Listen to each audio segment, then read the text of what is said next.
வணக்கம் மாணவர்களே. இந்த வீடியோல 10ஆம் வகுப்பு கணிதம் அத்தியாயம் 2 எண்களும் தொடர் வரிசைகளும். இதுல பயிற்சி 2ல் 6ல இரண்டாவது கணக்கு பார்க்க போறோம். என்ன கொடுத்திருக்காங்க பாருங்க. 5லிருந்து தொடங்கி எத்தனை தொடர்ச்சியான ஒற்றை முழுக்களை கூட்டினால் கூடுதல் 480 கிடைக்கும். என்ன செய்யணும்? 5ல ஆரம்பிச்சு நம்ம என்ன செய்யணும்? ஒற்றை எண்கள், அதாவது 5, 7, 9 இந்த மாதிரி எத்தனை முழுக்களை நம்ம கூட்டினோம்னா 480 கிடைக்கும்னு கேட்டிருக்காங்க. கண்டுபிடிக்கலாமா? பாருங்க. அப்போ எதுல ஆரம்பிக்கணும்? 5. 5க்கு அடுத்து ஒற்றை முழு என்ன வரும்? 7. அதுக்கு அடுத்தது 9 வரும். அதுக்கு அடுத்து 11 வரும். எல்லாம் கூடுதலான்னு கேட்டிருக்காங்க. பிளஸ் எக்ஸெட்ரா அந்த மாதிரி கூட்டிக்கிட்டே போனா நம்ம கடைசியில் ஆன்சர் என்ன வரணும்? 480 வரும். அதாவது எத்தனை உறுப்புகளை கூட்டணும். இதுல இருந்து நம்ம என்ன செஞ்சிடலாம்? ஏவோட மதிப்பு கண்டுபிடிச்சிடலாமா? ஏ ஈக்குவல் டு முதல் உறுப்பு 5. டி பாருங்க, ரெண்டாவது உறுப்பு மைனஸ் முதல் உறுப்பு. அப்ப 7 5 கழிச்சா 2. இது என்னன்னா எஸ்என். SN equal to 480. நமக்கு எஸ்என்னுக்கு ஃபார்முலா தெரியும். என்ன? S N equal to n/2 2a plus n-1 into D தான் ஃபார்முலா. அப்படியே பிரதியிடுங்க. பாருங்க, எஸ்என்னுக்கு பதிலா 480, இந்த n/2 அப்படியே வந்துடும், 2 அப்படியே வந்துடும். ஏ பாருங்க, ஏக்கு பதிலா 5 பிளஸ் n-1 அப்படியே வந்துடும். டிக்கு பதிலா 2.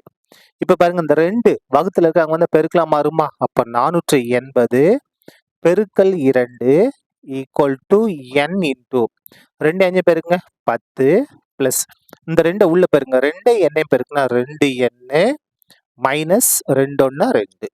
சரியா? இப்ப பாருங்க, 48 அதாவது 480 2 பெருக்குனா 96, அதாவது 960 ஈக்குவல் டு n இன்டூ இந்த 2 n அப்படியே வந்துடும். அதுக்கு அடுத்தது பாருங்க, 10ல 2 கழிச்சோம்னா 8, என்ன 8 பிளஸ் 8, 960 ஈக்குவல் இந்த என்ன உள்ள பெருக்குங்க, என்ன வரும்? 2 அப்படியே வந்துடும். என்ன பெருக்குனா n ஸ்கொயர் பிளஸ் 8 என்ன 8n. சரியா? இப்ப பாருங்க, 0 equal to 2n square plus 8n. இது பிளஸ் 960, இங்க வந்தா மைனஸ் 960.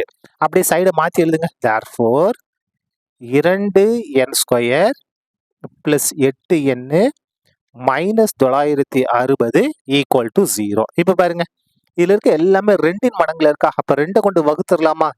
வகுத்தல் பை 2, 2 கொண்டு வகுக்க போறோம். 2 கொண்டு வகுக்கும்போது கேன்சல் ஆகி வெறும் n ஸ்கொயர் மட்டும் வரும். 8 2 கொண்டு வகுத்தா 4 வருமா? 4n.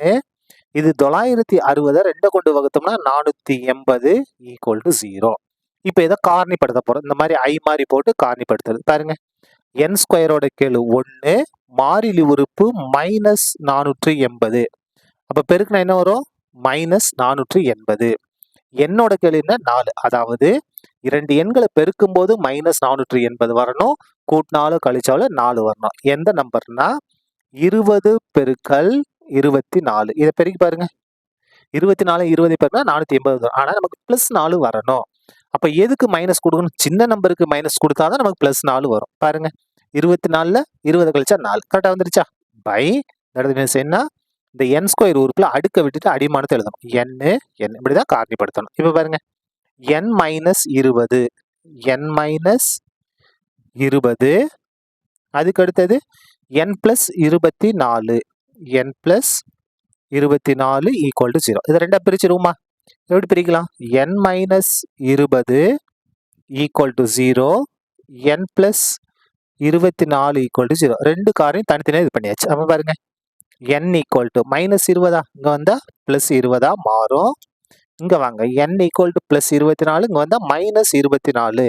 நம்ம உறுப்புகள் எண்ணிக்கை மைனஸ்ல வர்றதுக்கு வாய்ப்பு இல்லை. அப்ப இது என்னது கிடையாது, ஏற்புடையது அல்ல என்பது ஏற்புடையது அல்ல. ஏற்புடையது அல்ல. இது நம்ம எடுத்துக்கிட முடியாது, மைனஸ்ல இருக்கு. therefore அப்ப என்னோட மதிப்பு எத்தனை? 20. அப்ப எத்தனை உறுப்புகளை நம்ம கூட்டணும்? 20 உறுப்புகளை கூட்டினா நமக்கு என்ன வந்துடும்? 480 கிடைக்கும். சரியா? அவ்வளவுதான். இந்த கணக்கு முடிந்தது. நன்றி.